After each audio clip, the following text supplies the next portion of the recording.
Gracias, el micrófono es mío, así es que lo meteré en la maleta apenas acá. Realmente, bueno, primeramente, pues por supuesto, agradecer a todos ustedes que están acá presentes. Veo que es un grupo bastante nutrido, son dos talleres principalmente, y hay, bueno, unas fluctuaciones generales, me parece espléndido. Por supuesto, también mis agradecimientos a esta inteligentísima, hermosísima y bueno, no sé, curiosamente la vida es así de compleja, trabajadora como un negrero, que la hace producir intensamente para gracia de todos, ¿no? Realmente, Beximar y Julio César son un par de seres espléndidos, realmente los acabo de conocer, pero es como si hubiera conocido de toda la vida. Realmente he disfrutado mucho su compañía, Will, y la compañía de todos los amigos de Cali. La ciudad me ha parecido más espléndida que nunca. He admirado mayormente en esta ocasión la notable arborización de esta ciudad, que es realmente un privilegio. Y bueno, además como estoy bajado en un lugar muy especial, que es la colina de San Antonio, que tiene un microclima espectacular. Yo que vengo de esa cosa temiblemente caliginosa que es Cartagena, pues he disfrutado muchísimo este clima tan amable de Cali. Y bueno, vayamos a esa primera y única pregunta que nos propone Benzimar. Se trataría un poquito como de contar, digamos así, los avatares, los movimientos, el proceso en que se ha ido configurando, pudiéramos decir, una voz que en este caso es la voz mía. Si yo siempre le pongo asteriscos a casi todo lo que estoy diciendo, porque es verdad, no es necesidad decirlo, es verdad, es una cosa evidente, o sea, el lenguaje nunca te alcanza, nunca te es suficiente para decir lo que tú quieres decir. Y siempre, yo digo una frase y estoy pensando siempre, ¿qué matiz le faltó a esa frase? Siempre estaré presto a hacerme alguna matización en algún momento, matizarlo, así que siempre hablo como poniéndole asterisco a la palabra. A veces hago el asterisco o a veces espero que algunos me pregunten por el asterisco, porque en verdad no es fácil comunicar la totalidad de lo que uno quiere decir. Bueno, dicho esto, entonces, insisto en la idea, es como digamos, hacer un recorrido, una bitácora de viaje a posteriori de los sucesivos momentos que configuran esta obra poética, que está casi completa en el libro que están mirando, que es del Fondo de Cultura Económica, la Juvenil Incesante. Ahí están reunidos 7 libros. Para que hubiera la obra completa le faltaría un libro, que es un libro que se titula Casa en el Aire. El libro Casa en el Aire fue publicado allá, pero no está circulando o muy escasamente en el país. Fue publicado en España y es muy difícil conseguirlo en este momento en Colombia. En algún momento habrá ocasión de pronto de leer algún poema de ese libro en esta revisión que tengo acá en impresión digital. El libro que ganó el premio del Ministerio de Cultura es una antología que se titula De Moscas y de Ángeles, ¿no? Que ese se puede conseguir en librerías, creo yo, en algunas, pues la distribuye la Universidad Javeriana, bueno, y también del fondo, por supuesto, que también están en toda la librería. Bueno, entonces, hablábamos como de una bitácora, ¿no? De un recorrido, sí, y la verdad es que ahora recuerdo una expresión de un amigo para un título de su libro. El amigo tituló su libro La poesía es un viaje, ¿sí? De Robinson Quintero, la poesía es un viaje. Y yo diría que si la poesía es un viaje, y lo tomo en el sentido de que es eso, hay una génesis y hay un proceso y hay unos desplazamientos, ¿no? Digamos así, de la voz poética, que comienza por no conocerse a sí mismo. La voz poética realmente nunca se conoce a sí mismo, ella va emergiendo por conjugación de una serie de elementos, ¿no? Va emergiendo y va reconfigurándose ella misma en la medida en que ella misma de alguna manera, en Martín Porales, de alguna manera se autoevalúa en ese proceso. Ahorita mismo haré una lectura de esos libros con una interpretación y por supuesto la interpretación que yo en este momento soy capaz de hacer y que a lo mejor es una fabulación mía, una invención mía, un puro acto de imaginación que procuro darle una unidad a lo que a lo mejor no lo tiene. ¿Sí? Los seres humanos siempre estamos buscándole unidad, sentido y coherencia a las cosas. Esa es una de las cosas que nos distingue como seres vivos. Entonces, por ejemplo, pensemos en el primer libro. El primer libro aparece en 1988. Después que yo he decidido que lo que he escrito antes de este libro definitivamente no merece ser compartido con el público y lo borro, definitivamente, lo borro y me quedo con este primer libro, que realmente es un segundo o tercer libro. Hay 2 libros invisibles que no se van a conocer, afortunadamente. Eso es importante, ser muy autocrítico, realmente. Y lo doy como un consejo muy relevante, porque en creación literaria sucede como cuando en las películas estas policíacas que ustedes han escuchado la famosa frase cuando pillan a alguien y le dicen tiene derecho a permanecer callado, pues todo lo que digan puede ser usado en su contra, ¿verdad? En poesía también pasa exactamente igual. A todo lo que se publica puede ser usado en tu contra, así que mejor ten mucho tacto para tu primer paso. No sé que nos pase como a ciertas personas, a ciertos poetas y escritores que no quieren hablar de su primer libro, pero bueno, ya salió, no se puede quitar encima, ¿verdad? Digamos, un caso, no único, pero sí que siempre recuerdo, es el caso de Giovanni Quesset, maravilloso poeta, extraordinario, que yo admiro mucho, pero si ustedes miran sus antologías y su obra reunida, él nunca se ocupa de su primer libro. Él intenta borrar lo que no aparezca, ¿verdad? Pero ahí está, es un libro que se titula Después del Paraíso. Es un libro que no tiene, por supuesto, la calidad del resto de su obra. Sí es interesante para los investigadores, como para conocer casi que de manera desnuda, las obsesiones del poeta. Porque no aparecen como enmascaradas todavía, no aparecen complejizadas, aparecen casi ingenuamente presentadas. Entonces, para los críticos sí funciona muy bien, pero para el escritor que luego se queda así de reojo y no, ese no soy yo todavía. Entonces, ahí está ese primer concepto. Yo publico a los 33 años, aparece mi primer libro, 33 años. Se titula El Puro Sello de Dios, ¿no? Es un libro que yo puedo decir muy tranquilamente, un libro que tiene la impronta de Jorge Luis Borges, ¿no? Que fue el maestro que a mí me marcó. Todos tenemos maestros, es inevitable.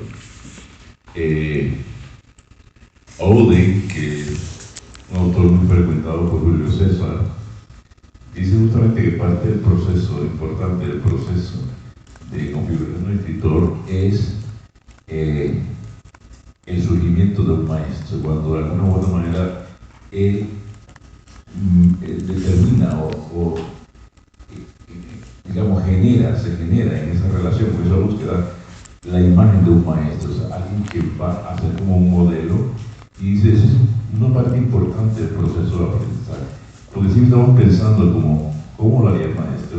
¿Cómo lo diría el maestro? Y eso te ayuda de alguna manera a configurar, aunque sea todavía en una fase imitativa. En la vida no ha cambiado, porque en realidad uno no tiene un maestro, uno tiene sucesivos maestros a través del tiempo. A los 15 años tiene un maestro, a los 20 ya ha cambiado, y a los 25 otro. Siempre hay como una especie de progresión, y estamos ante una sensibilidad exquisita, como son todos ustedes, pues será de un maestro a otro maestro en cada fase más elevado, más contundente y más de mayor poderosa ayuda para la configuración de ti mismo, ¿no? Y digo de ti mismo, y eso es importante porque yo siento que este proceso de configuración, por lo menos en mi caso, este proceso de configuración de la voz poética es un proceso que a la vez está marcando la transformación de mi ser, ¿sí? De mi ser. Eso es, por lo menos en mi experiencia, es mi caso personal. O sea, yo registro la evolución del yo poético, por decirlo técnicamente, de la voz poética, de ese ser que está enunciando los poemas, que esa es una parte de mi alma, y en verdad que a la vez que yo, eso sucede un poquito como ustedes saben, los procesos alquímicos, ¿no? El proceso de alquimia que se dice, bueno, los alquimistas querían conseguir la conversión de los metales, digamos, el plomo, metales viles, en un metal no vil, un metal sublime como el oro, simbólicamente sublime, ¿no? Simbólicamente, pues, realmente que estamos en Wall Street no tiene nada de sublime, ¿no? Estamos en el oro como valor simbólico. Y entonces siempre se ha dicho que el quid de la alquimia no era exactamente esa labor metalúrgica que sí era, sino justamente un juego de proyección entre el alquimista y la obra. De modo que la obra real era la transformación del alquimista, la transformación del metal vil de su ser en oro. O sea, la elevación realmente espiritual, ¿verdad? El hallazgo de su total plenitud del autor. A mí me gusta hacer esta analogía, porque yo siento que yo me transformo y me ayuda a transformarme justamente este proceso que se va dando. Cuando tú tienes la obra ahí y comienzas tú mismo a leerte, y eso te va irradiando hacia ti y te va ayudando a entenderte un poco mejor, a situarte mejor en el mundo como ser humano, como ser social, como ser político, como todo, como ser moral, ¿no? Te va ayudando a entenderte y a ocupar un lugar, ¿sí? Eso para mí es radicalmente importante en el proceso que puedo describir aquí. Entonces comienzo con un texto como dice el puro sello de Dios, que dije como un maestro de referencia ahí, Jorge Luis Borges, un asterisco ahí, lo anticipo desde ya. Es importante que uno sepa reconocer a sus maestros, y en el transcurso de la evolución poética uno va a encontrar una serie de autores que lo van a seducir, lo van a atraer, ¿no? Y yo digo, uno tiene que dejarse seducir y quedar bien seducido justamente para hacer propio aquello que te seduce, para incorporarlo, porque este es un proceso casi de canibalización que tú vas haciendo a partir de la lectura, que te van ayudando a configurarte a ti. Es importante reconocer la influencia. Eso a veces nos asusta. Ay, yo no quiero parecer a este. Ay, yo no quiero parecer a este. Me gusta, pero no lo leo porque me contamina. Pues no, déjate contaminar. Esa es una prueba de juego, ¿no? Déjate contaminar y eso te va a ayudar. Hay que dejarte contaminar con suficiencia para que tú extraigas realmente de allí lo que te va a servir, lo que va a apropiar. Porque todo esto es un proceso en que tú te vas haciendo tú. Es verdad, cuando tú te haces tú, siempre entre comillas, esto de hacerse tú, entra como en apropiación de tu voz, ya tú puedes entrar en diálogo con cualquier cosa, realmente sin ningún temor, ¿no? Eso es muy importante, reconocer la influencia. Bueno, me puedo arrancar con el libro. Pero yo te quiero hacer una pregunta. ¿Vale? De ese primer libro. Si pueden interrumpir cuando quieran, bueno.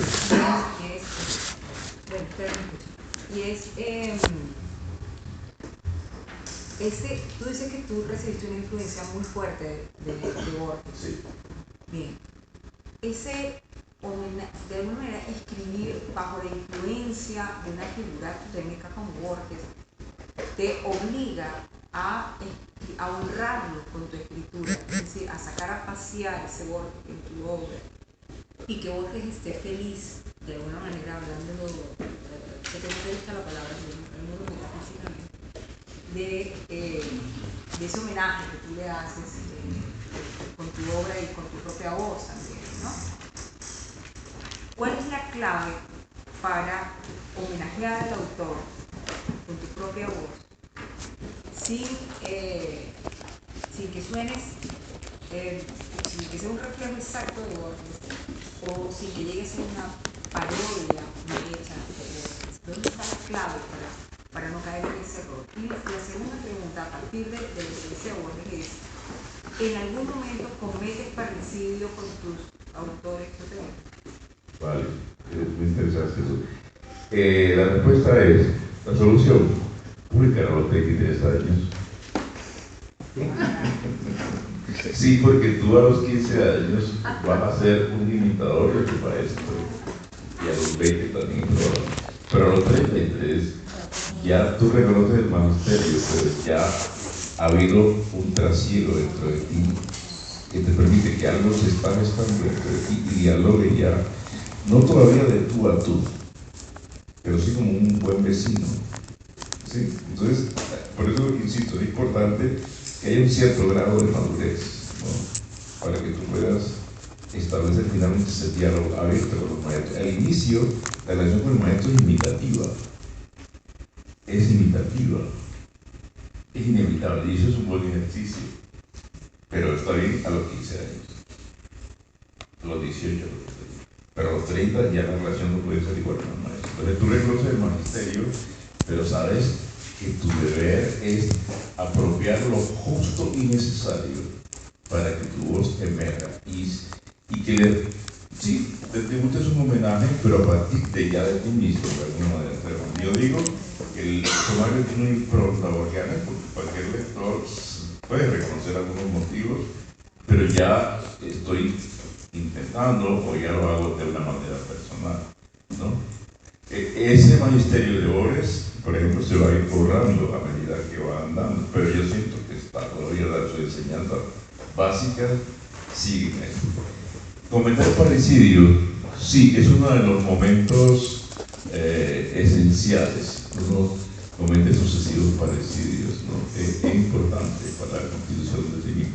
Mi primer parricidio, ahora hay parricidio y después hay reconciliaciones. Sí, como pasa con los padres. Tiene muchos uno es adolescente y entonces ya cuando tiene 30 años ya, papi, vuelve uno y ya entendí algunas cosas y puedo dialogar con mi padre. Eso, entonces, mi primer parricidio fue, y casi siempre sucede así, con la figura fundamental de mi tradición regional, que es Luis Carlos López. Ese fue mi primer parricidio, ¿no? En la medida en que era como la figura totémica de la literatura del Caribe, y yo, digamos así, tenía una preocupación central, era cómo escribir en el Caribe, cuando el referente totémico no era de mi interés. ¿Sí? Yo escribo mi primer libro y justamente lo hago contraponiéndole a un maestro, también otro poder, un duelo de titanes. A Carlos López lo pongo Borges. Y entonces es que me da como la respuesta fundamental que yo necesito, porque es importante que uno tenga las preguntas claras, de alguna manera clara la dirección de qué es lo que yo quiero. Eso se va aclarando con el tiempo, uno lo tiene de entrada claro, pero se va aclarando. Entonces, la primera cosa va a poner la distancia al tótem, Luis Carlos López, ¿no? Y el solo título del libro, ya yo sabía que el solo título, lo sabía, tenía muy claro, estaba enunciando eso. ¿Por qué? Porque no hay nada más antitrascendentalista que la obra de Carlos López. Y yo coloco un título que es casi que impertinentemente trascendentalista, el oscuro sello de Dios. Es una impertinencia en ese momento dentro de la lírica del Caribe. Sí, es como una impertinencia. Pero bueno, ya yo he encontrado cobijo a la fraterna de Borges y eso me empodera un poco, como se dice ahora, una palabra tan fea, pero bueno, me empodera un poco, entonces me da realidad tranquilidad y realidad confianza, y Borges me empuja en esa medida, ¿no? Entonces, sí, hay un tributo borgiano, creo que le pongo la pregunta ahora sí. Entonces, ¿dónde se aloja Borges ahí en el bolsillo de Dios? Ustedes cuando lo miren van a observar que es una poesía que no es suntuosa, que no busca imágenes impactantes. No es una poesía de imagen, es una poesía muy desnuda, con un cierto tono filosófico ya, muy reflexiva. Eso es algo de Borges. Y ciertas preguntas muy borgianas, la pregunta por la trascendencia, por Dios, sin que sea dogmática, sino como un juego indeciso, la indecisión que aparece en ese poema, puedo decir, la aprendí de Borges. Cierta fórmula como decir, tal vez, es probable, probablemente, eso hace parte del ejercicio de la voz borgiana. Yo asimilé eso, o sea, el espíritu como de duda que hay en Borges. Borges nunca te dice algo así, siempre te deja una oscilación, ¿no? Y siempre pone un poco en crisis todas las cosas por ese juego oscilante. Entonces, yo creo que ese es el primer aprendizaje que yo veo. Entonces, el poemario se despliega así en ese juego, ¿no? Y bien, eso sería lo que podría decir de entrada. Puede ser que más cosas, pero para avanzar, sucede lo siguiente. Este es un libro que, aunque es publicado en 1988, realmente está escrito en 1985. Y siendo inédito, pues gana un premio de importancia regional, ¿no? Un concurso nacional, gana un premio. Y debo decir que es un libro dentro del mundillo de la poesía que entró bien, o sea, a la gente le gustó, tuvo una buena recepción. Entonces ahí va una otra lección importante para ustedes. A mí me hubiera encantado que alguien me hubiera dado esta lección en su momento. Por eso me gusta decir estas cosas, porque a mí no me las dijo nadie, me tocó solito. Entonces, ¿qué sucede? Que uno escribe su primer libro, esto también sucede con el primer poema, y uno se siente satisfecho. Uno escribe su primer libro, está satisfecho, hay un reconocimiento de afuera de este libro, y uno dice, ya estoy hecho, ya soy poeta. ¿Sí? Ya soy poeta. Ahora lo único que toca es ponerme a escribir el segundo libro. Y error, así no sucede nunca. Uno acaba de leer un libro y mejor dicho, y en ese momento se desescribe. Ese impulso de volver a escribir el primer libro cesa con el primer libro. Realmente tiene que aparecer otra vez la necesidad del libro, de otro libro, que ese libro además te dicte su forma, porque no se trata de que tú hayas escrito un primer libro y ya tienes las claves de tu escritura. Falso. No tiene las claves. Quieres comenzar a escribir un segundo libro y el libro no te sale. Puedes durarte un mes haciendo ejercicio para escribir, lo tienes proyectado y no te sale el libro. No se da. A mí me sucedió eso. Eso me produjo una inquietud tremenda. Yo decía, bueno, pero ¿será que, bueno, un solo libro y ya se acabó el poeta? ¿Qué terror me entró realmente? Y entonces sucedió algo muy insólito. Yo había dicho, miren lo que me dijo, que sea así. Dije, mira, bueno, este es un libro, lo considero muy reflexivo, pero tengo conciencia que es un libro que se apoya mucho en los referentes culturales. Eso es una apoyatura muy fuerte. Me cuentan ya unos referentes culturales que están digeridos por la cultura. Eso te ayuda mucho a caminar, ¿no? Y yo dije, sí, este libro tiene un tributario de imágenes del mundo clásico, griego, ¿verdad? Ustedes lo van a notar, la figura de Ícaro, que es tremenda allí, y la figura angélica, que es otra forma de Ícaro, de dos culturas, el ángel y el ángel de alguna manera caído, que comienza a caer allí, es cristiano y Ícaro es de la cultura clásica. Entonces, yo me dije, pero en ese poema se entreveran 2 o 3 textos que ya no tienen esa vinculación umbilical con la cultura clásica o cristiana, sino que de alguna manera ya corresponden al imaginario del Caribe. Por ejemplo, en ese poemario aparece un poema que se titula Palenqueras. Tiene tono reflexivo de todos los demás, pero es ya una figura atrapada o es una reflexión a partir de la apropiación de una imagen del Caribe. 2 o 3 poemitas dentro del poema. Y yo dije, bueno, aquí estoy. Ya tengo la forma que voy a utilizar, algo lo que toca es seguir en la dirección que me orienta a Palenqueras. Y podemos leer los dos poemas de Palenqueras que son, de paso lo leí en mi hamaca, entonces me sentía, Caribe venteado. Sí. Caribe venteado. Caribe venteado. Uy, ¿tú dónde aprendió esos dichos? En Palmira. Palmira. Eso es un costeño del Caribe colombiano. ¿También venezolano? Sí, ándate. De verdad que hay una cantidad de cosas que compartir muy impresionantes. Bueno, van a escuchar ustedes, yo de una de 2 poemas sobre las palenqueras. No, se pasaste con eso. Se pasaste. Bueno, Qué figura. qué pasada. Qué figura. Ya empecé yo con las complacencias. Bueno, pero sí, vamos a leerlo. Tú me lo buscas, por favor. Vale. Otra vez, yo aprendo de un libro. Ya empezaste, te salió el negrero. Ya me salió el negrero. Un negro negrero es lo peor que usted puede encontrarse en la vida. Terrible. Entonces, el primero es del primer libro, y la primera palenquera. Y la segunda palenquera es el tercer libro. Hay un registro, vamos a observar que hay una variación ahí en el tono. Búscalo. Está ahí, en el tono.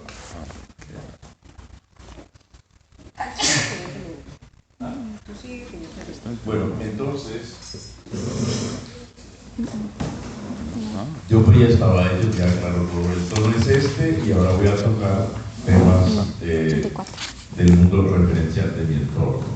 Y comienzo a intentar yo hacer eso y no me salía un poema, no daba pie con bola, no. Y entonces sucedió algo muy extraño, porque yo no había pensado escribir un poemario de amor. Yo me había dicho, no, mi poesía va en otra dirección, no es la poesía amorosa. Y lo que sucedió fue que la experiencia me colocó en una situación singular en relación con el amor. Y entonces lo que sucedió fue que apareció un libro que yo no había pensado, Lunación del amor. Apareció, se me impuso, y yo lo hice, se me impuso, porque yo no lo estaba buscando, no lo quería. No entró dentro de mis cálculos, totalmente se movió el eje, y apareció un tema imprevisto, y que ese tema además exigía una forma distinta a la que había pensado. Y aparece Lunación del amor, y ustedes lo van a leer y van a observar, el registro de la obra poética es distinta a la de ya no reflexiva, si es minimalista la imagen, ¿no?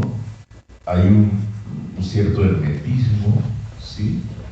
Hay una cierta propensión claramente mística o una asociación de lo místico y lo carnal. En fin, surgió otra cosa de mi mundo interior en relación con las experiencias vividas, ¿no? Ese es uno de los casos que a mí me parece más intrigante, porque te digo, se me impuso. Yo duré trabajando la segunda intención y no aparece. Y este apareció y se escribió muy rápidamente. Eso quiere decir que uno no tiene manejo exactamente de su ser interior, no lo contiene. Y toda la poesía en el punto es una especie de indagación de esa interioridad que te habita sin saberlo, que de alguna manera entresacando cosas ahí o aprendiendo a dialogar por esa interioridad. Muy bien, niña, vamos a ver. Si la voz del anterior libro tú decías que era más reflexiva, más fortiana, y en este libro ya no está esa voz reflexiva, ¿quién era el maestro en este libro? Fíjate, ahí no, yo no pensé en un maestro, digamos que el maestro fue la vida, o sea, fue una exigencia vital.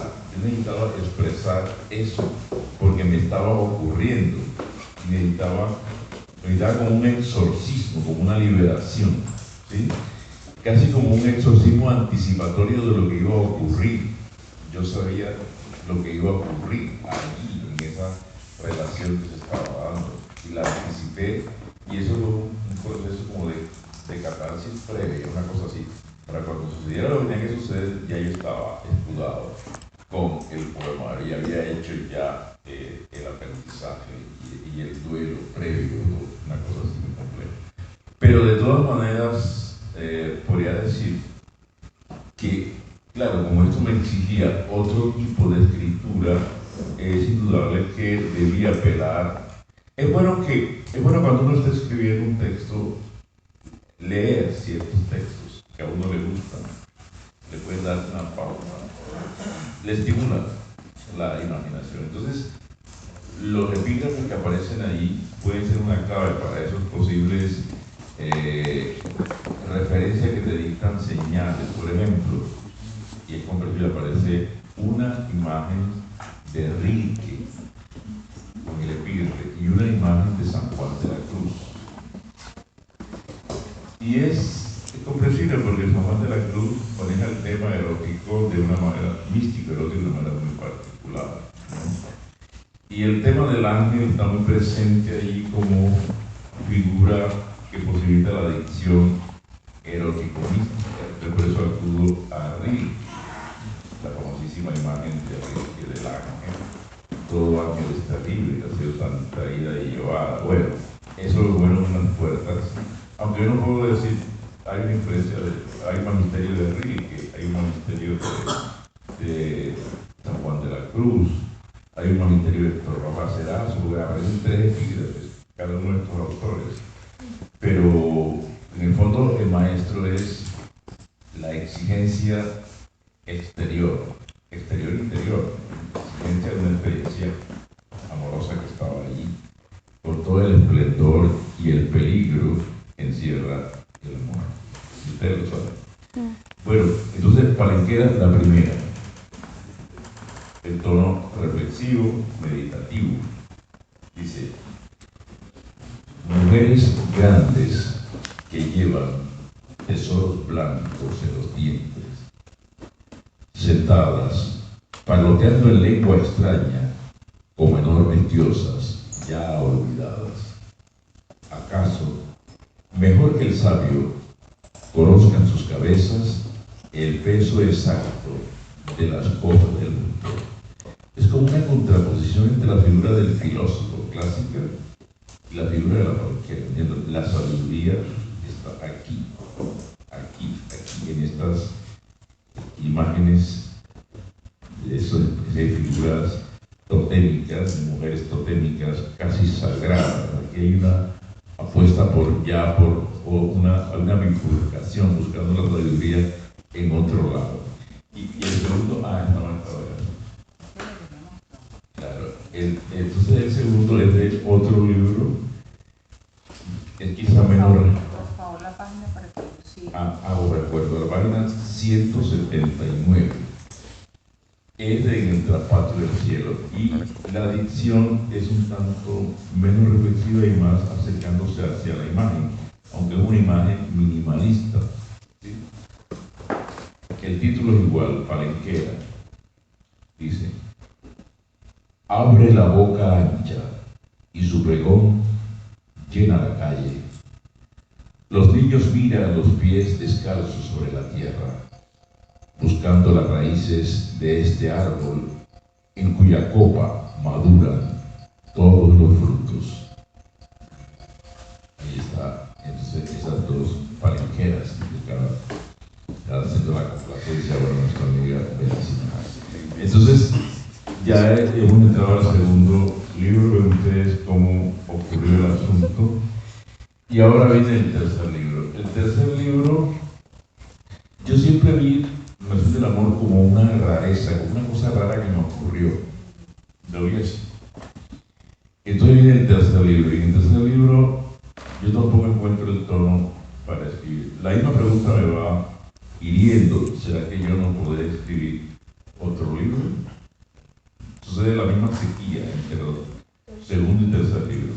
Entonces aparece el poemario En el traspatio del cielo, cuya dicción ya no es ni reflexiva del primer poemario, ni tiene el tono, digamos, un tanto como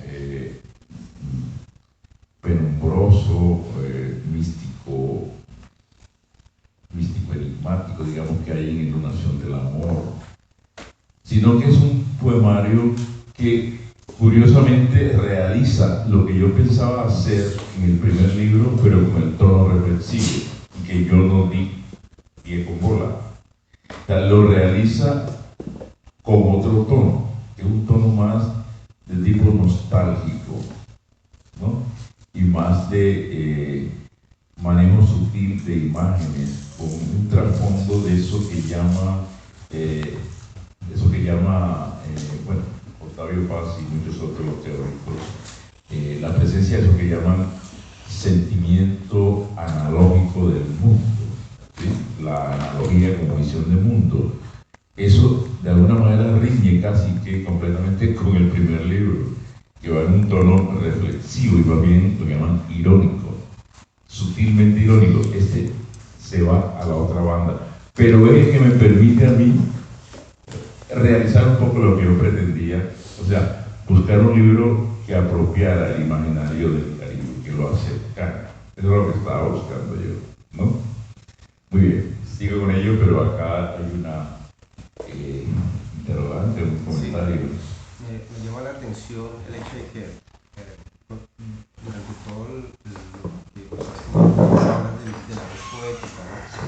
Pero ya cuando llegamos a los temas poéticos, a los intereses poéticos, la voz obligatoriamente noto que debe cambiar. O sea, cuando dices que escribes tu primer libro en ese tono místico influenciado por Borges, luego cuando abordas la temática del amor, dices que te obligó a cambiar el tono de voz, y ahorita comentas de que ya con este nuevo tema, con este nuevo libro, el tono también se ve obligado a cambiar drásticamente, bueno, no drásticamente, pero sí a cambiar de lo que ya habías escrito anteriormente.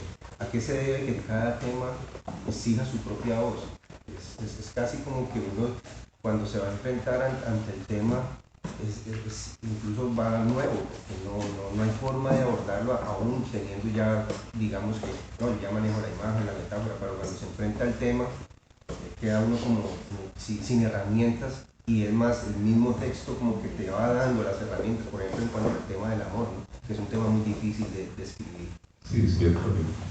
Bueno, justamente lo que se define como artístico siempre es esa especie de expresión que dicta su forma, porque se trata justamente del equilibrio entre lo que se intenta expresar y la dicción para ellos.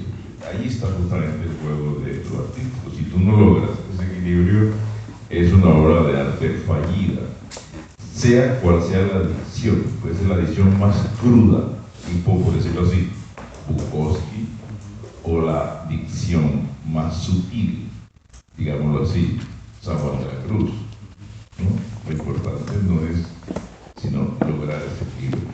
Ahora, ¿qué permite lograr ese equilibrio? Pues es que no hay una regla para decir eso. Eso se va generando, porque se va generando,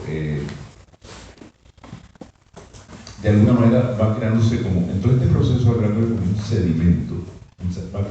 sedimento, una cosa que queda de pasar de un libro a otro, va creando un sedimento, porque se va construyendo realmente lo que yo llamaría finalmente voz, que es una especie de configuración compleja que incluye una fuerte carga autoevaluativa, autocrítica que está allí, ¿no? Se va configurando muy lentamente lo que yo denomino un sensor, con ese, o sea, como un núcleo, como un nodo que es en el fondo quien va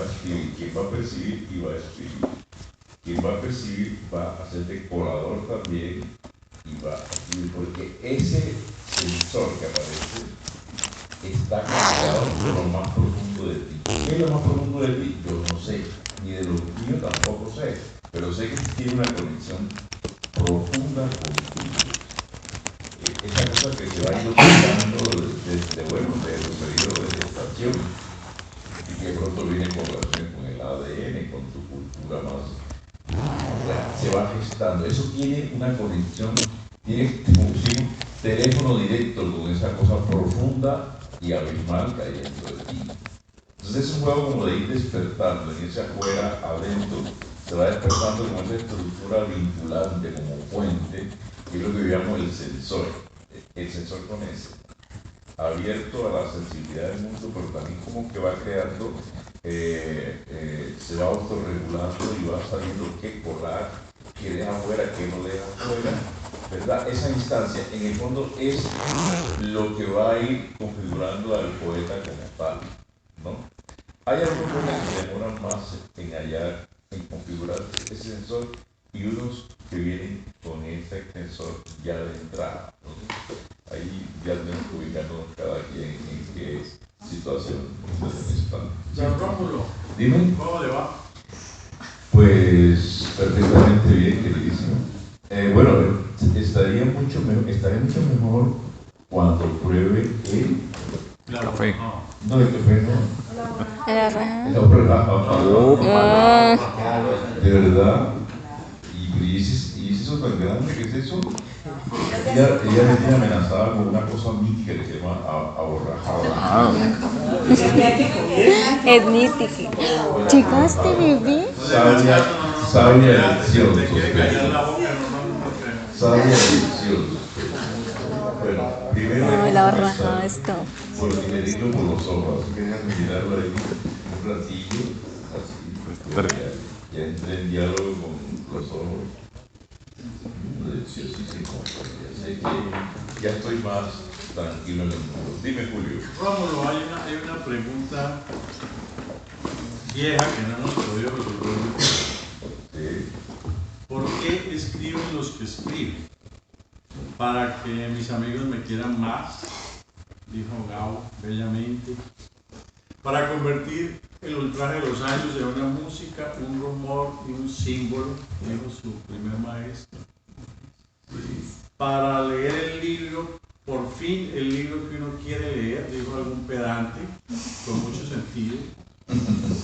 Pero tiene sentido porque de pronto el libro que uno hace es el que coincide plenamente con la estética que uno tiene y entonces puede ser el libro que más te satisface. Sí. ¿Para qué escribe Rómulo Bustos? Bueno, ciertamente tú has dado varias opciones y son respuestas que eran cada quien. Habrá múltiples respuestas para ello. Tú obviamente apelaste a mi respuesta y una respuesta que te puedo decir es: yo escribo para resolver un enigma, y el enigma soy yo mismo realmente. O sea, escribo, como digo, algún poema para conocerme mejor. Ahora bien, es una aspiración pretenciosa, por supuesto. Como tú. Como yo, exactamente, pretenciosa. Porque, miren, hay una cosa, decía que no hay peor negrero que un negro. Y también no hay ser más petulante que un negro. O sea, un negro que no es petulante no es negro. Yo tengo registrado. Entonces, querido mío, así, pretencioso. Entonces, conocerme de mí mismo, pero fíjate que, claro, todo esto tiene que ver con todo el proceso interior tuyo, porque al principio esa necesidad de conocerme a mí mismo, que se va aclarando, ¿no? Tampoco es muy clara al comienzo, pero al principio tengo la pretensión de conocerme a mí mismo. Ahora mismo no tengo esa pretensión. O sea, sí, pero no. ¿En qué sentido de que yo sé que conocerse a ti mismo es un imposible? Es un imposible, ahora lo tengo muy claro. Eso es la necesidad más grande, esa es la pretensión más grande, realmente. Pero sí para mí eso es persisto en perseguir esa liebre que no se deja atrapar. Ahora, que yo tengo conciencia de que no se puede atrapar, pero sin embargo, me encanta el juego ese de buscar a mí. Yo escribo por eso, por eso hablaba de relación con la alquimia, en mi caso personal. Sí. Sí.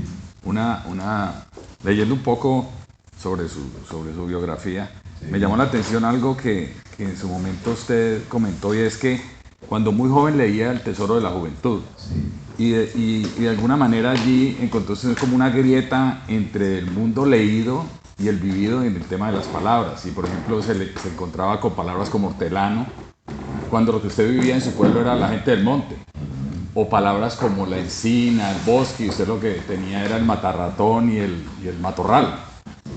Y encontró ya después de tantos años el significado real de las palabras.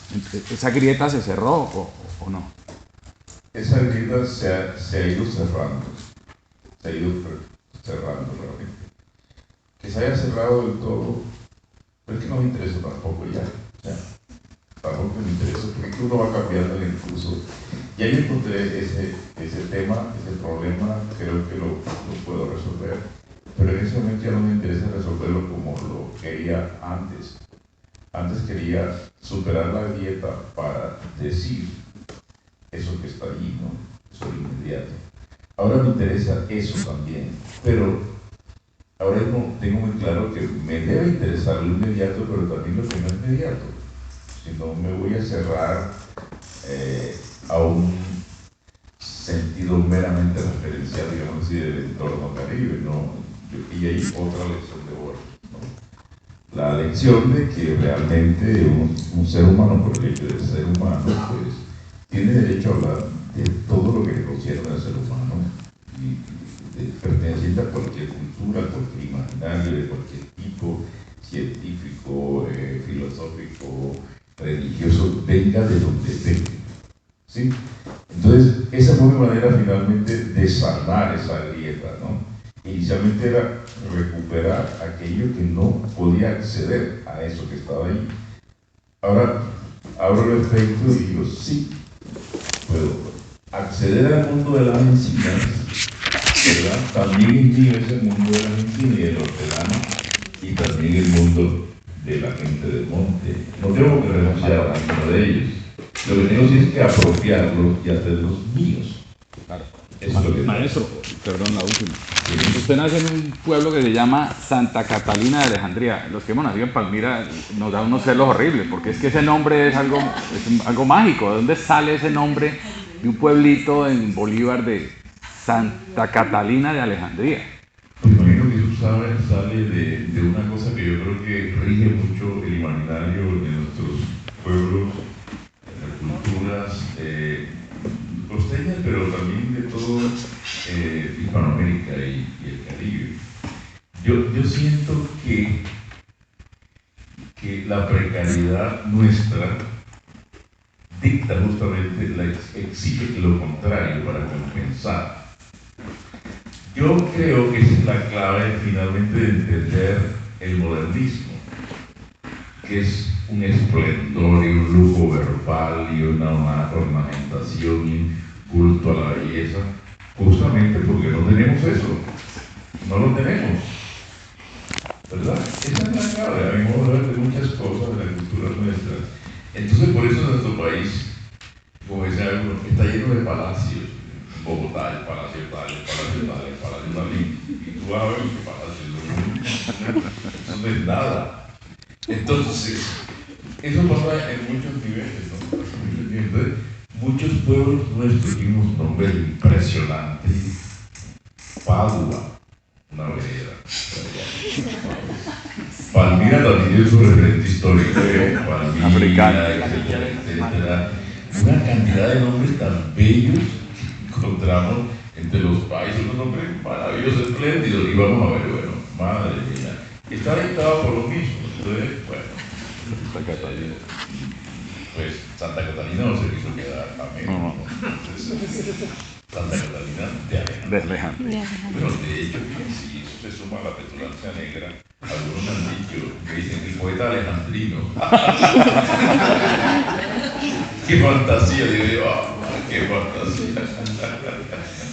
Sí, bueno, listo. Pero sigamos con el otro libro, La estación de las... Pero antes de que sigamos con el otro libro, yo voy a aprovecharme de ti con una pregunta y de una vez meto la lectura de otro par de poemitas. Y es lo siguiente, Rómulo. Tú hablabas de esas influencias importantes que tú has tenido, Borges, y desde muy pequeño tú empezaste a leer autores adultos, ¿no? Autores góticos incluso, ¿no? Autores del romanticismo, estando muy pequeño. Bueno, en ese tercer libro del que estábamos hablando ahora, está muy reflejada la voz del niño, de Rómulo Niño, del Rómulo Niño que sueña, que parece verlo todo en un espacio onírico, pero también un espacio muy lúdico. Sí. Entonces, háblanos un poco de esa relación entre, o cómo haces tú ese empalme entre el homo ludens o el lúdico poético infantil y esas influencias de esos autores tan adultos, tan maduros. Bueno, mira. Esa bipolaridad. Sí, por decirlo de alguna sí, manera. la bipolaridad es muy de Occidente, ¿no? Y nosotros somos occidentales de tercera categoría, pero como parecemos la bipolaridad. No hay que tener miedo a la bipolaridad, somos bipolares, hay que asumir las cosas. Bueno, entonces, a ver, con ese tema. Bueno, lo primero es que yo escribo ese libro, ya lo decía, de alguna manera que permite realizar lo que yo pensé hacer después del primero, pero de una manera que yo no había pensado. Lo otro es que ese libro yo lo escribo estando en un periodo relativamente breve en Bogotá. Durante 3 años me vine a vivir a Bogotá por razones de estudios, ¿no? Yo, como soy neto para todo, porque siempre lo digo así, publiqué mi primer libro a los 33 años, hice mi maestría a los 40 e hice mi doctorado a los 60. Entonces, cuando ya a esa edad, ya los chicos a los 28 años ya tienen maestría, doctorado, postdoctorado, etc. Yo me lo tomé con calmita, hacer las cosas así. Entonces, en algún momento me vine a Bogotá, ya había escrito 2 libros, y es interesante que es desde Bogotá donde yo puedo escribir sobre eso que yo quería escribir, que era el entorno caribe. Fue la distancia física y la distancia espiritual que crea la atmósfera o el sentimiento propicio de la nostalgia. La nostalgia además juega muchísimo, la nostalgia a distancia dispara muchísimo la imaginación. Y ahí es donde yo comienzo a descubrir que se trata en el fondo todo de un juego imaginario, de imaginación. Y ahí aparece entonces, asociado a la imaginación, el homo ludens. Entonces yo comienzo a inventar, a fantasear aquello que estaba allá. Y es claro que es importante decirlo, o sea, que eso es una fantasía realmente. El libro de Nuestra Parte del Cielo tiene los referentes más cercanos a mí. Es decir, al fin pude hablar de los referentes más cercanos a mí, al fin pude lograrlo. Bueno, listo, eso. Al fin pude lograrlo, ¿verdad? Y lo hice ayudado de la nostalgia que dispara la fantasía, la imaginación y la comprensión de que finalmente todo lo que hace el ser humano, todo lo que hacemos los seres humanos es imaginar. Y todo lo que te imaginas como real, es lo real, es la creación de mundos reales asentado en la fuerza potentísima de la imaginación, porque el ser humano, yo lo definiría, se dice la definición superclásica es Homo sapiens, ¿no? El hombre que piensa. Y realmente había que decir que el hombre es un ser, es un animal que imagina. Eso no lo tienen el resto de animales, la capacidad de imaginación. Y la realidad final, lo que llamamos realidad, que siempre se nos escapa, que digo yo, es la gran escapista, porque por más trampa que tú le pongas, siempre se escapa, se funda finalmente en la imaginación, ¿cierto? Entonces yo descubro eso, entonces comienzo a imaginar ese escenario, esos referentes, a partir de circunstancias vividas, sí, y también a partir de circunstancias oídas. Por ejemplo, este poemario, Mientras patio del cielo, son mis juegos, mis estrellas, mi relación con mi madre, mi relación con mi hermano, mi relación con el resto de niños, etc. Pero también en la memoria de mis hermanos, que yo les oí contar historias a ellos, y como eran mayores que yo, y tenían imágenes más precisas que yo del tema. Entonces y eso es un descubrimiento rarísimo, o sea, yo decido usurpar los recuerdos de mis hermanos y los hago míos, ¿no? Eso yo no lo había hecho nunca antes. Uno va conociendo, digamos, la potencia de la imaginación, ¿sí? Entonces, es así como ocurre todo este tema en Mientras patio del cielo.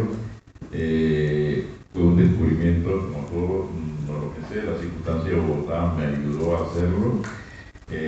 ¿Por qué? Porque uno lejano siempre lo atrapan las cosas que dejó allá. Por ejemplo, a mí me gusta mucho cantar. Sí. No canto bien, no me así. No canto bien, yo me gusta cantar en el baño. Entonces, y puedo pasarme todo el día cantando en la casa. Puedo pasarme todo el día cantando. Entonces, eso, además de que descubrí que era una terapia extraordinaria, pues era un placer infinito. Entonces, yo recuerdo que en Bogotá, yo como siempre cantaba mucho, y de pronto me llegaron mucho las canciones que yo oía en la infancia, ¿no? Y entonces yo recuerdo que para esa época ya creo, sí, claro, ya había aparecido en el escenario poético Raúl Gómez Hattin. Ese libro tiene un epígrafe de Raúl Gómez Hattin. Y yo pensé en Raúl Gómez Hattin, no como el maestro, sino como una referencia que me ayudó mucho, porque yo decía, Raúl Gómez Hattin, ¿cómo es capaz de hablar del Caribe así, de esa manera desnuda? Y ahora de las palomas guarumeras, de Alfredo Gutiérrez. Qué maravilla, cómo mete eso con una tranquilidad absoluta. Yo dije, ¿qué es eso lo que tengo que hacer? Y eso me ayudó muchísimo, esa lección de Raúl Gómez Hattin. Que no es un magisterio realmente, pero para las circunstancias sí. Vean, me gusta cómo él, sin ninguna clase de reticencias, introduce los referentes del Caribe directos, con nombres propios y todo, ¿no? El nombre de CDT, ¿no? Bueno, los nombres de sus amigos. Eso fue una buena lección.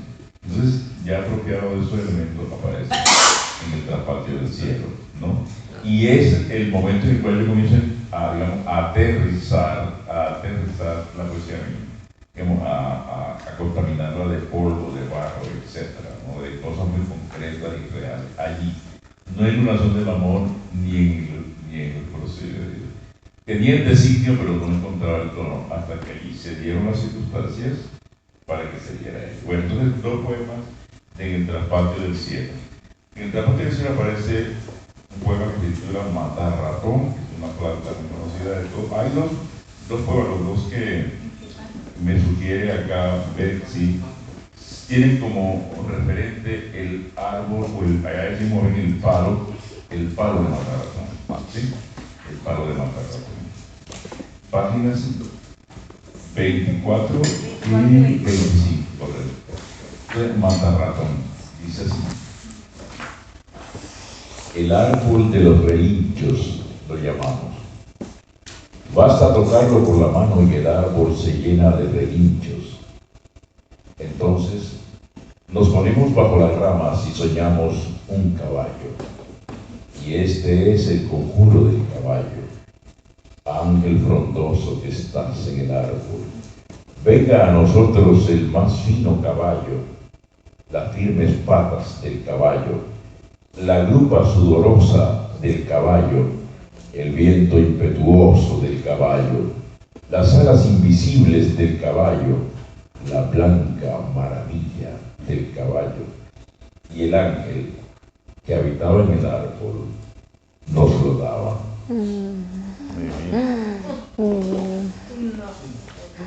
vuelve el tema del caballo de palo y del matarratón. En este poema que se titula Vuelo y construcción del caballo de palo. Del matarratón más puro lo cortarás, de un palo llovido por las lluvias de mayo, de la vara más alta, para que ya esté acostumbrado al cielo. A la mitad del día lo cortarás. Con el agudo canto de 3 grillos labrarás sus ancas, y en sus patas traseras soplarás el soplo de la sábila.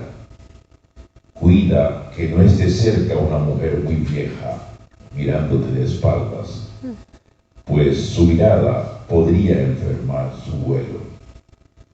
Sobre el techo de tu casa lo dejarás 3 días. Entonces, sujétalo, pero no con la mano, sino con el aire de la mano, como si tu mano estuviera soñando. Ahora, solo ten cuidado de no tropezar con las nubes y el asombro callado de los pájaros.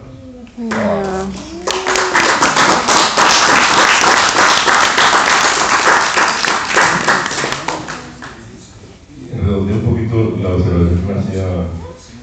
En este caso yo elijo, hay una elección por las circunstancias de creación me dictan un yo que es un niño. Es prácticamente la mirada de un niño, pero por supuesto atravesada por la experiencia del adulto, ¿no? Es una técnica que ustedes seguramente conocen ya. El que está focalizando es un niño, pero el narrador en el fondo es un adulto, ¿no?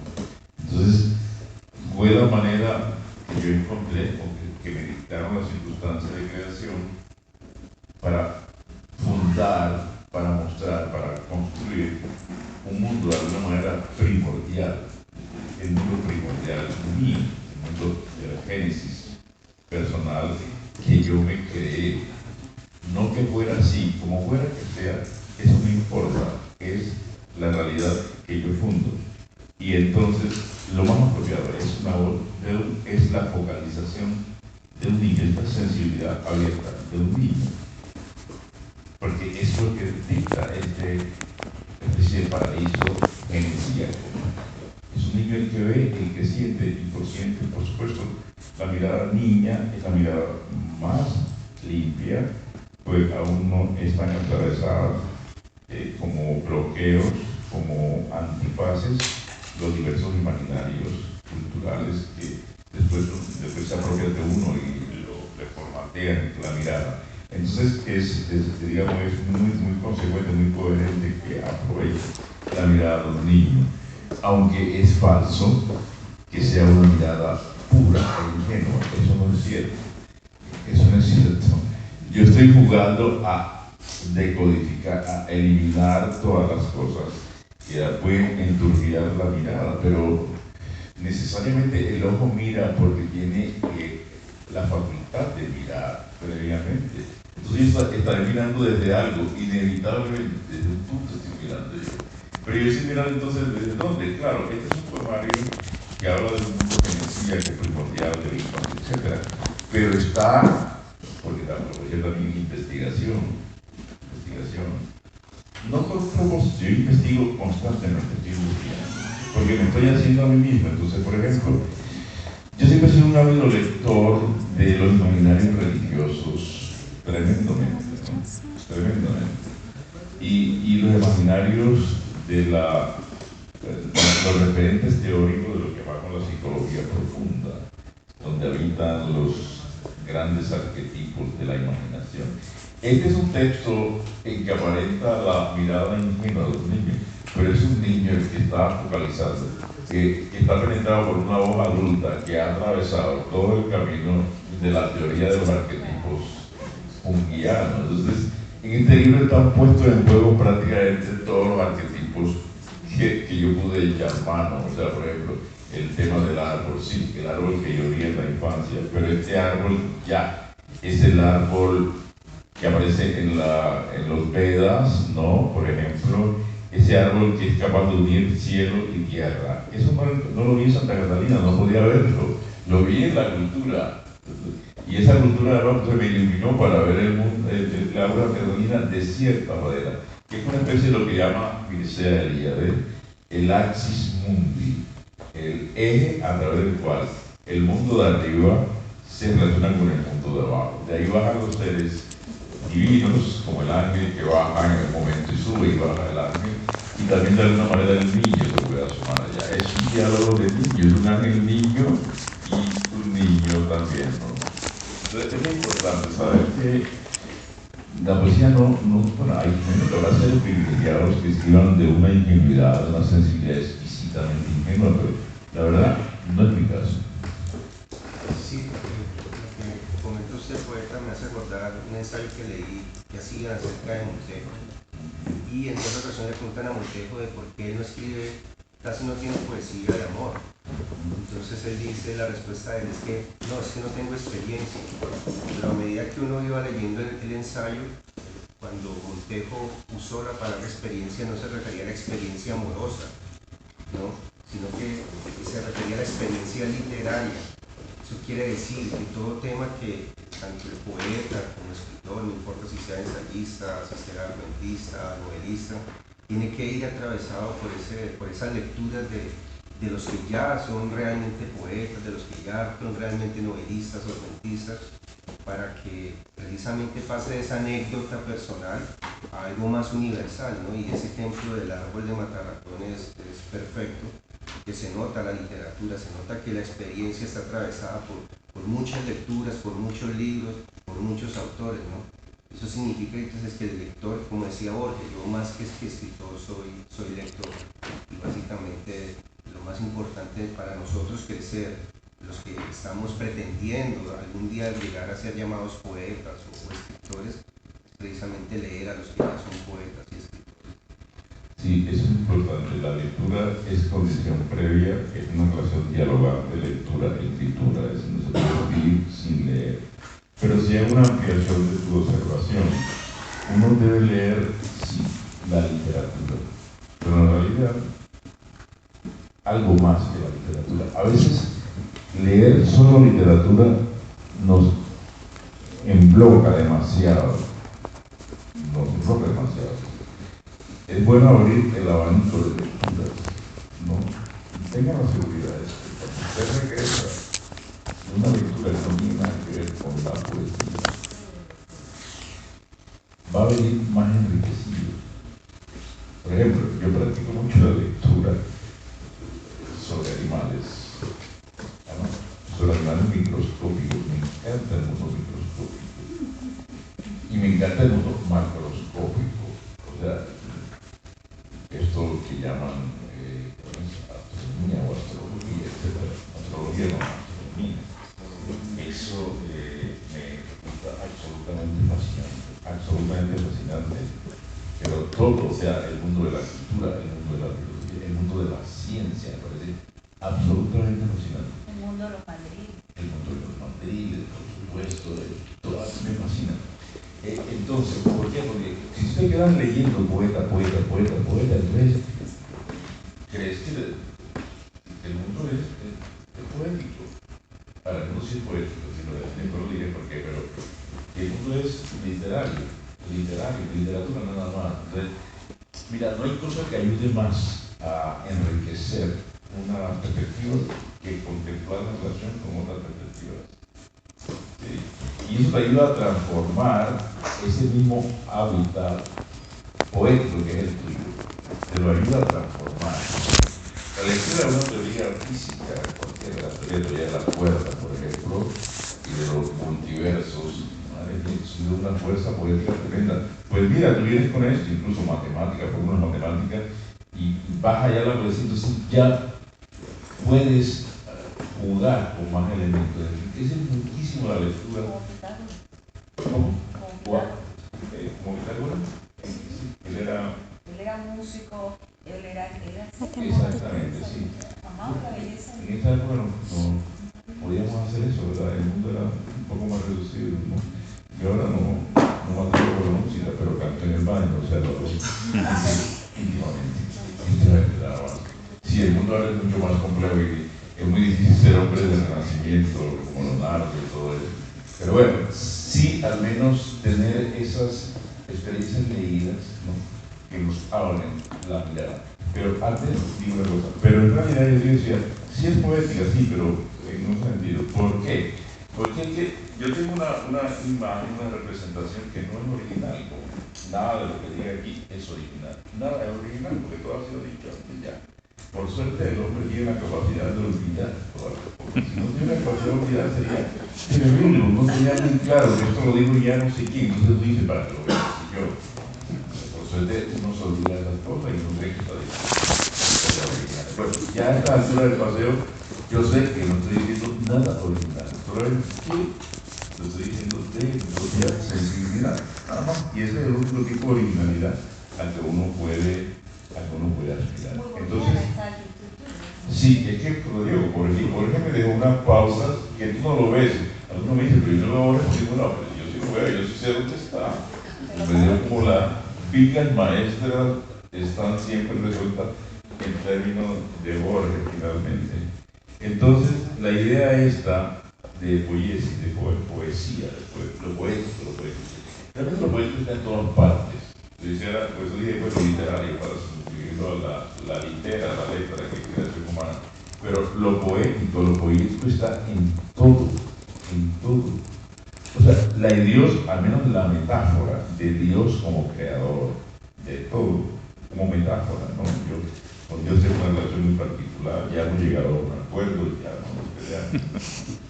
Yo le digo Dios y él me entiende, quiero decir, y ustedes también. Entonces, es como una metáfora, es decir, la imagen de Dios como creador del único poema de la creación es, si tú lo asumes como una metáfora, es así. Y la creación, el gran poema es el universo, el macro y el micro. Eso es el universo, eso es el gran poema. Y tú, como poeta, lo que haces es observar unos segmentos de ese grandiosísimo poema y darle tu propio perspectiva, ¿no?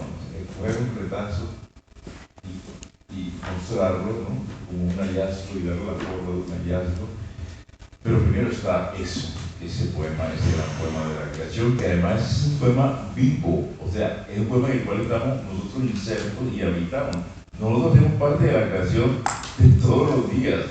Todos los días estamos siendo creados, recreados. Nosotros, todos lo sabemos, la experiencia todos lo sabemos, de que Rómulo a los 15 años, Rómulo a los 70 años, no es el mismo. Todos los órganos se han renovado completamente, no hay una célula que permanezca. Entonces es decir, la creación está en nosotros, nos habita la belleza y en todo el mundo. En todo está absolutamente en estado de flujo. Eso es muy importante, eso es una de las cosas que para mí fueron valiosas. Entender, me costó un trabajo muy fuerte, esto podría decir por qué, pero ahora va a ser como anticipar esto, o sea, entender que todo en el mundo está en constante flujo, que este instante que está aquí es un mero instante nada más, y ya dejó de ser ese instante y ya es otro.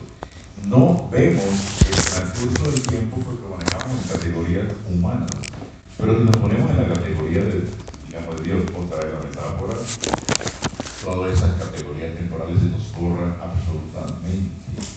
Entonces, entender eso para mí es muy importante. Entender que todo está en estado de flujo. Nada más es que tú te tomes tu tiempo para mirar cómo se mueven las cosas. Lo cual es el problema serio, es que no tenemos tiempo para mirar. ¿Sí? El tiempo que va a ser, inevitablemente. Allá veo una línea de la montaña. Alguna vez esto será completamente plano. Pero yo no tengo el tiempo para mirar el proceso en el cual eso alto va a ir bajando. No lo tengo, porque yo no soy Dios.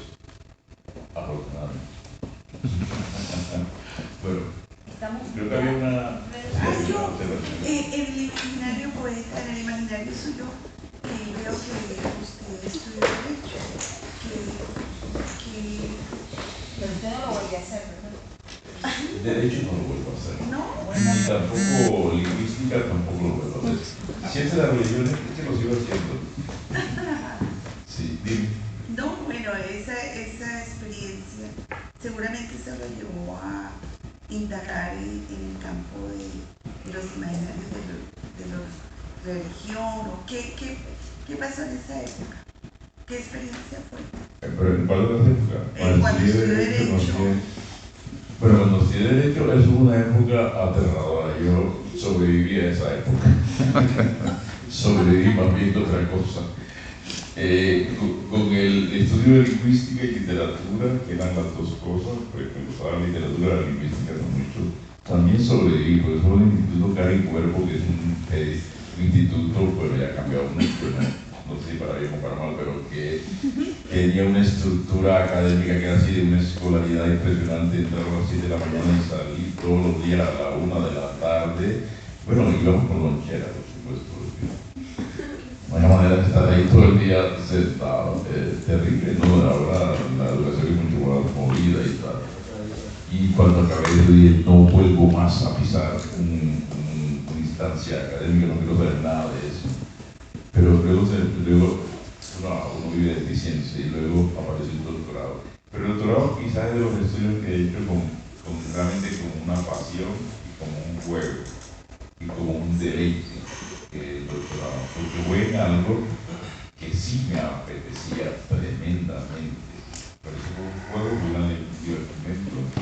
Esos 5 años de doctorado para mí fueron realmente un paseo. ¿En qué fue? ¿En qué fue? En ciencias de las religiones. Okay. En España. Entonces fue para mí un lujo porque tuve un manejo de tiempo para hacer lo que yo quería hacer. Ahí aparece pues mi tesis doctoral, que es un estudio sobre las cosas que yo quería responderme. Y bueno, y aparecen 2 libros de poesía, o sea que me dio tiempo para todo eso, porque realmente es que yo estaba indagando y preguntando, investigando, entre comillas, lo que yo quería responder. Yo tenía, Julio César, ahí ya la pregunta, porque eso está por aquí, no lo veo. Ahí está. Yo tenía ya claras las preguntas. En ese momento, como siempre, lentísimo, ya a los 50 y tantos años, ya tenía claras las preguntas. Y ahora sí, entonces buscaba el espacio donde responderlas. Y el doctorado fue el espacio para responderme eso. Porque, bueno, porque los españoles son españoles. Si alguien va a hacer doctorado, vaya a España. No se vaya para México, que allá matan a la gente, por Dios. No la matan a plomo como aquí. Quiero decir, las academias son tan académicas y son unos ladrillos impresionantes. Y la norteamericana también, así que la española es divertida. Maestro, el aborrajado, ¿Perdón? Qué horror. Lo que sucede es No, que rajado frío. en una entrevista que le hacían a Juan Manuel Roca en la Universidad del Valle, le preguntaban acerca de esa intención, digamos que primera a la hora de escribir un libro, que es la temática. Entonces le decían, bueno, ¿y usted cómo hace para que el poema, en ese primer vómito, digamos, le encaje con la temática que usted quiere imponerle, digamos, que al libro? Entonces él decía, muy honestamente, que algunas veces se gana y otras veces se pierde. Pero en su poesía no solamente veo una vaina que es, digamos, que el tema que usted quiere poner, de lo que quiere tratar, que como ya lo ha venido diciendo en los anteriores libros que ha mencionado, sino que también hay una pregunta filosófica. Entonces, ¿uno cómo hace para que el poema, en ese primer vómito, en esa primera escritura que uno realiza, tenga el tema y la pregunta filosófica con la respuesta? Porque usted parece que ganara en todas las contiendas. ¿Cómo hace eso? Eso es petulancia de negro, yo no veo ninguna. Realmente, bueno, mira, ¿cómo se hace? Bueno, lo primero es lo que decía ahorita, el sensor. Cuando tú tienes el sensor, solamente es tenerle paciencia, porque él actúa cuando le da la gana. O sea, siempre está actuando, pero toma la voz cuando le da la gana a él, no cuando tú quieres. Tú lo que puedes hacer es estimularlo, o sea, como que tocarlo, a ver si... La realidad tal vez se encarga de eso, o sea, hay algo que ves tú, algo que sucede, algo que oí, que al sensor le interesa, no a ti. Y tú le transmites a eso, al sensor. Y él es el que realmente toma nota, tú también lo ayudas con una vida, por supuesto, pero en realidad es Entonces, cuando el sensor está constituido de alguna manera, el problema es relativamente fácil. Ahora, hay una cosa que hay que tener clara. Una cosa son los temas y otra cosa son las imágenes que te obseden a ti. Es decir, lo que llamaríamos tus sagrados personales, los enigmas que te habitan, las preguntas que te habitan, que siempre van apuntando a lo mismo. Sea Montero, sea Poirot, sea Bukowski, sea el Marqués de Sade, los más disímiles poetas, escritores, hay un elemento común, que son las obsesiones que los construyen interiormente, que están conectadas con el sensor. ¿Sí? Entonces una cosa es los referentes que tú utilizas, la temática para construir el poema, y otro es aquello que expresa realmente esas imágenes y a lo que va dirigido y lo que de alguna manera intenta formular, es decir, siempre en una batalla perdida, pero siempre con la sensación de que uno gana, ¿sí? Pero si es perdida, uno es consciente de que es perdida. Eso. De lo que tú estás hablando siempre no es de lo que estás nombrando, sino de algo que está detrás de eso, a lo que estás apuntando simbólicamente. Esos son tus sagrados, son tus referentes sagrados, son tus enigmas, tus misterios, tus preguntas que siempre te están asediando, tus jaurías interiores, o como le llama Martí, tus fieras interiores, o tus ángeles interiores, que entre ángel y demonio ustedes saben que también hay unos acuerdos. Como han dicho muchos ya de una manera maravillosa de decirlo, que el diablo es un seudónimo de Dios, ¿verdad? El que hace el trabajo sucio, el que hace el trabajo sucio de Dios. El de la moto. El de la moto. ¿Ibas a hacer correctamente, el de la moto, sí. No, pues primero agradecerle por tomarse el tiempo para acercarse a este taller, un taller de escritura maravilloso, en el que muchos de los que siempre hemos tenido el entusiasmo por escribir nos hemos permitido conocer, ampliar muchas cosas maravillosas.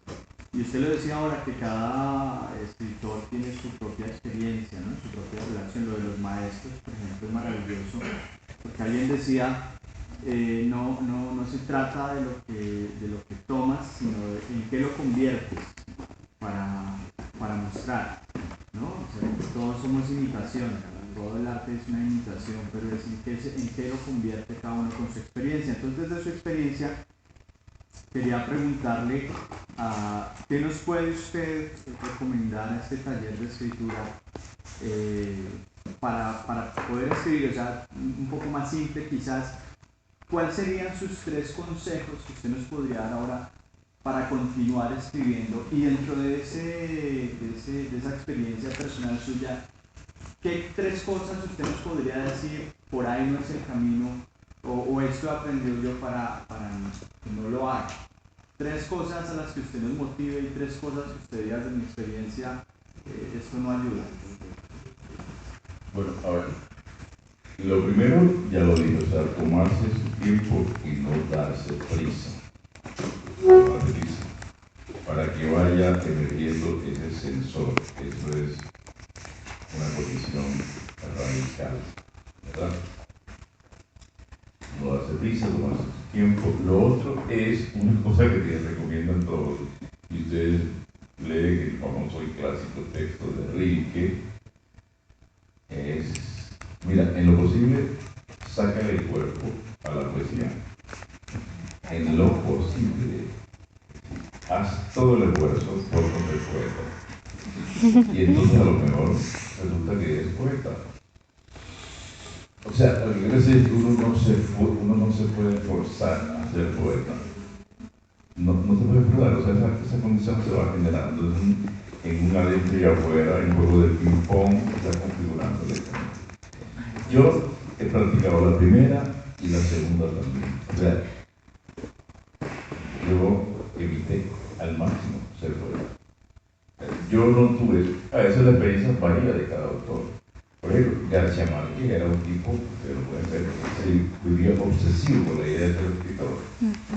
Él sabía que iba a ser escritor y él quería ser escritor. Quería, estaba poseído por ese deseo. Y eso es maravilloso, con él funcionó perfectamente. Ahí no funcionó esto que estoy diciendo, pero funciona muchísimo. Ya lo dice Enrique, el maestro Ruiz lo dice en su famoso texto sobre Carta al joven poeta, y yo lo digo por experiencia propia. O sea, yo evité al máximo asumirme como poeta. Yo dije que ustedes decían, muy porque escribí entonces desde los 15 años, si no quería hacerlo. Para mí era como todas las cosas del ser humano, es contradictorio, ¿no? Uno es contradictorio en todo. Entonces estoy diciendo, sí, uno debe evitarlo al máximo y a la vez escribía, pero yo no lo asumía como una obsesión, como en el caso de García Márquez. Yo voy a ser poeta, yo quiero ser poeta, yo vivo todas las 24 horas queriendo ser poeta, preguntando. No. Yo no era eso. O sea, yo más bien pensaba de una manera muy extraña. Ahora no, porque esto así. Pero yo decía, ¿pero para qué ser poeta si está la vida? Y la vida puede ser más interesante que sentarme a escribir poesía. Es un poco harto eso de sentarse a escribir poesía. A mí me lo parecía en una época, o sea, no lo vi como una decisión o una condición de vida. Además, es que hay una cosa, y esto es muy poderoso, hay una cosa que es esto. Los seres humanos somos iguales, sí, ante la ley somos iguales, okay. Pero en realidad los seres humanos no somos iguales, somos muy distintos, somos singularidades, etcétera, etcétera. Entonces, hay una tendencia natural del ser humano a huirle a aquellas preguntas radicales que lo desestabilizan. O sea, usando una metáfora, hay una tendencia muy natural, muy autodefensiva del ser humano a mirar al rostro de Medusa, porque te puede paralizar, te puede matar. ¿Y qué sucede? Que la realidad de la cual tú haces parte tiene mucho de terrible. Es una danza, sí, la danza cósmica de la cual tú haces parte, pero la danza cósmica es la danza de destrucción y creación. La danza cósmica tiene un aspecto que uno puede catalogar de sombrío, de siniestro, ¿verdad? Sí, el más pequeño ratoncito puede ser un depredador terrible, y uno lo ve viendo documentales que veo mucho de Nat Geo. La libélula, qué depredador impresionante es la libélula. Y la miramos, ay, tan bella, parece un helicóptero, linda. Pero véanla en el estado de larva, véanla. ¿Qué capacidad de devoración tiene ese animalito? Y es un animalito, apenas está en estado larvario. ¿Qué tal? Y adulta, atroz en capacidad. Entonces, lo atroz hace parte de la vida, ¿no? No contesto así de que cuando hablaba yo del poema de la creación, porque parte del poema de la creación es el caos. Sin el caos no hay creación. Entonces, eso es fundamental. Ahora, el caos está fuera y está dentro de ti. Mirar el caos dentro de ti no es nada fácil, es asustador. ¿Sí? Hay una imagen que a mí me gusta mucho por lo fuerte que utiliza Jorge Gaitán Durán cuando hace un análisis del ser humano y de por qué fracasan todas las revoluciones, ¿verdad? Todas las revoluciones fracasan. Y la razón que da él es esta, es que no hay un trabajo de fondo en lo que es el fondo, sin fondo del animal humano. Eso él lo bautiza, lo nombra de una manera muy tremenda, dice la pavorosa intimidad del animal humano. Entonces es como una especie de reflejo inconsciente tuyo sobre la idea de no mirarte al fondo, porque te puede asustar. Entonces, en el fondo, ¿qué son los artistas? Los artistas y otros animales. Y otras flora y fauna, sí. ¿Qué son finalmente? Son los que por alguna manera inevitable no pueden dejar de mirar al fondo. De ahí está el consejo. Traten de no ser poeta. Porque el ser poeta supone que tú tienes que hacer ese proceso interior. Y eso es perturbador, siempre. Ahora, el poeta tiene que estar siempre jugando con esa perturbación interior. Y es verdad que en el trato natural que tú vas haciendo con ellos, aprendes a manejar eso y ya tú sabes que no te va a aniquilar eso. Pero los primeros encuentros pueden ser destructivos realmente. Pueden ser destructivos. Y ahí la razón de fondo, yo no me acuerdo si el maestro Enrique dice eso, pero es lo que digo yo. Es decir, la razón por la cual yo digo, evítenlo al fondo, sean hombres un poco menos profundos, un poco más superficiales, pero la superficialidad protege mucho. Tengan muchos hijos, muchas novias, tomen sus carritos, en fin, diviértanse un poco. Sí que sea vida fácil, por mí, que todo eso. Pero eviten ser poetas hasta donde puedan. Cuando ya dices, ay, no, ya definitivamente no puedes no hacerlo, entonces ya, siéntate y enfréntate a ese monstruo interior que tienes. Trata de llegar a un acuerdo con él y ya le facilitar un poquito las cosas. Esa es la condición en el fondo para escribir el más inocente de los poemas. Tienen que pasar por el horror, tienen que pasar. O sea, el descenso inferus que llaman, el que habla Jung, el que hizo Cristo cuando se resurgió, cuando resucitó, lo primero que hizo Cristo no fue subir al cielo, sino bajar al infierno, para vencer al infierno. Yo no les pido que hagan como Cristo, porque al infierno no hay que vencerlo, con el infierno hay que dialogar, queridos. Sí, hacer un negocio. Tú no vas a bajar al infierno con una espada, a matar al diablo, para que el diablo, tú eres el diablo. Entonces,